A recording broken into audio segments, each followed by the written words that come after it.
It's Game Award season, and everyone is casting their votes debating which title deserves Game of the Year. But my opinion is obviously more important, and that's why on this first episode of 5 Bytes or Less, we're going over my top 5 games of 2025. Yeah, I'm basically WatchMojo now. Unlike WatchMojo though, this isn't my job, and I can't buy every overpriced game or console. I need that money to responsibly live off shawarma. So if I didn't mention your GOTY, that's probably because I have yet to experience its greatness.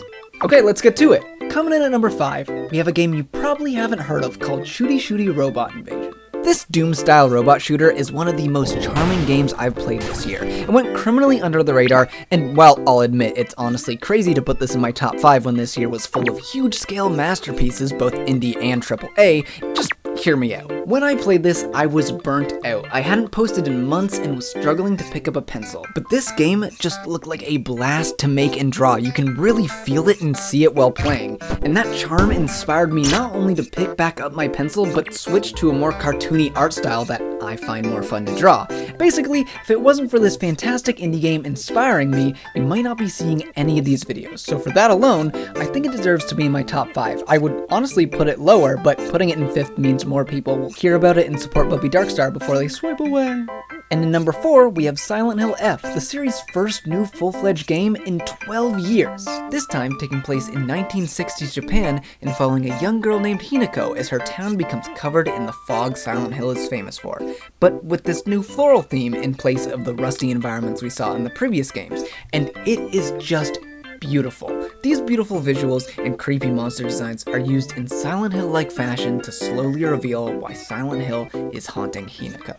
Its story is fantastic and a perfect fit for the series. Anytime Silent Hill covers themes of femininity depicted through horror, the end result is just incredible. And even though I got some complaints that hold it back from being lower on this list, I still appreciate it for trying to do something different, even though I was disappointed with the lack of puzzles and focus on combat compared to other games in the genre.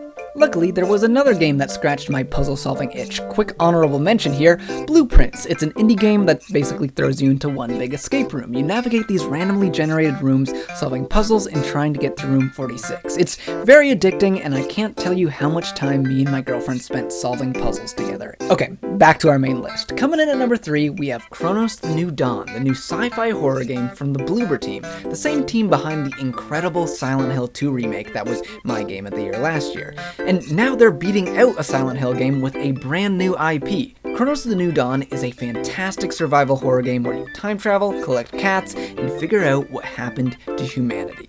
Its story is the perfect mix of horror and wacky sci-fi twists. The travelers are so interesting, and I love the H.R. Geiger spacesuits. Its gameplay is very familiar, taking heavy inspiration from games I love, like Dead Space, but with a lot more sidetracking to pet cats, because, well, such is my calling.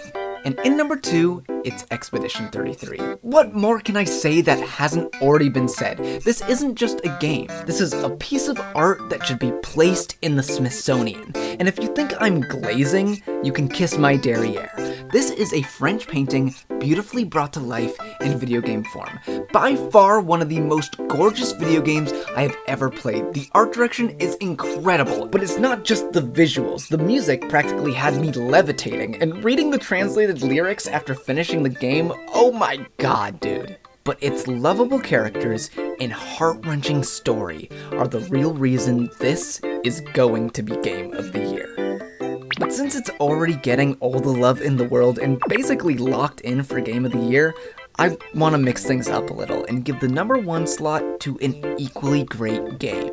And that game is Hollow Knight: Silksong. Anyone who knows me knows I am a huge fan of Hollow Knight. Silksong was by far my most anticipated game ever. I could not have been more excited while patiently waiting 7 years for this sequel, and yet it still surpassed all my expectations, capturing everything I loved about Hollow Knight while adding so many new things, including tons of new movement options that make fighting and navigating through this game's beautiful hand-drawn environments so satisfying.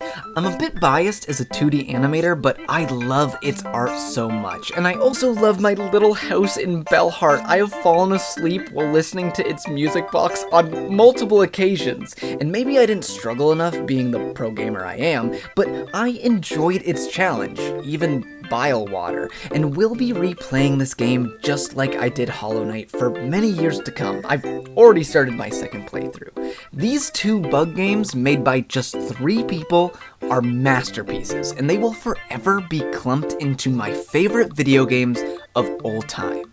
But obviously that's just my opinion. Feel free to tell me how I'm wrong. You probably already have. People take these lists way too seriously. It felt impossible to pick one in such a stacked year, and if you ask me, Silksong and Expedition 33 are pretty much interchangeable for best game of the year, but that's not really how top 5s work.